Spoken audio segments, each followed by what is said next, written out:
Today we celebrate the first glorious anniversary of the information purification directives we have created for the first time in all history. A garden of pure ideology where each worker may bloom, secure from the pests of being contradictory thoughts.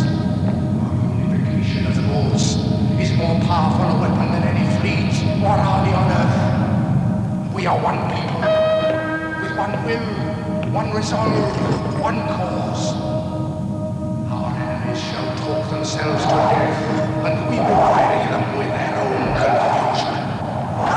We shall prevail.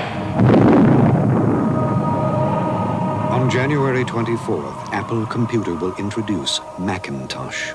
And you'll see why 1984 won't be like 1984.